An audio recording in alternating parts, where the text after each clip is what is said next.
প্রিয় দর্শক, কোনো মানুষের মধ্যে যদি আল্লাহর সন্তুষ্টি লাভের আশায় মানুষের কল্যাণ সাধনা, ইনসাফ প্রতিষ্ঠা করা, মুসলিম মিল্লাতের চেতনা ধারণ করা এবং মানুষের অধিকার আদায় করার মানসিকতা থাকে এবং সেটার জন্য তিনি যদি লড়ে যান, সংগ্রাম করে যান,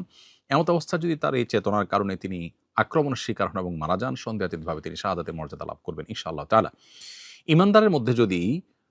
আল্লাহর সন্তুষ্টি লাভের জন্য জীবন বাজি রাখার মানসিকতা থাকে এবং তার অসৎ কাজে বাধা প্রদান, অন্যায়ের বিরুদ্ধে তার প্রতিরোধ এবং ইনসাফ প্রতিষ্ঠার মানসিকতা লালন করার কারণে তিনি যদি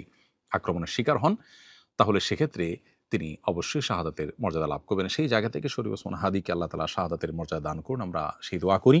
আর এমনিতেই নবী সাল্লাল্লাহু আলাইহি ওয়াসাল্লাম বলেছেন, মান কুতিলা দুনা দামিহি ফাহুয়া শাহিদ। যে ব্যক্তি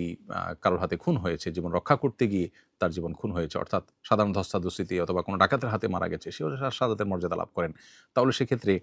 দ্বীনের কথা বা মুসলিম মিল্লাতের কথা বা মুসলিম চেতনার কথা বা ইনসাফের কথা বা মানুষের অধিকারের কথা যদি কেউ বলতে যান মুসলিম হয়ে এবং আল্লাহর কাছ থেকে যদি বিনিময়ে আশা করেন, তাহলে তিনি অবশ্যই শাহাদাতের মর্যাদা লাভ করবেন। অনেকে আছেন যারা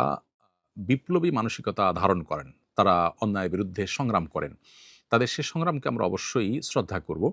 কিন্তু তার মধ্যে যদি আল্লাহর প্রতি বিশ্বাস না থাকে অথবা তিনি যদি এই সংগ্রামটা করেন তার মানবিক চেতনা থেকে শুধুমাত্র, এর জন্য তিনি আল্লাহর কাছ থেকে কোনো বিনিময় আশা করেন না, আল্লাহর সন্তুষ্টি লাভের আশায় করেন না, কোরআন হাদিসের নির্দেশনার কারণে করেন না, তাহলে সেক্ষেত্রে তার এই আত্মত্যাগটা শাহাদাত হিসাবে বিবেচিত হবে না।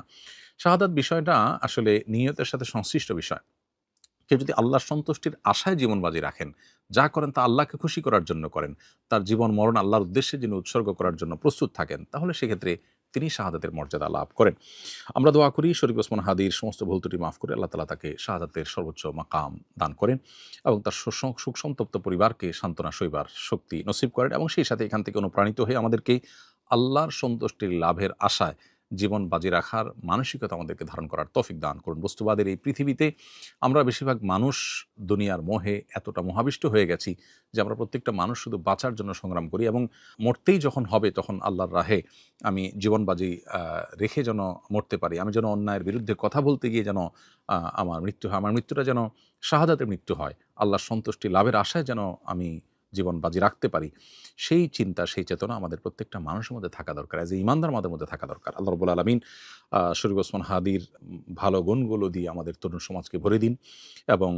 সেই তরুণ সমাজকে অন্যায়ের বিরুদ্ধে ইনসাফ প্রতিষ্ঠার জন্য, ন্যায় নিষ্ঠ হওয়ার জন্য এবং মুসলিম মিল্লাতের কল্যাণ সাধন করবার জন্য এবং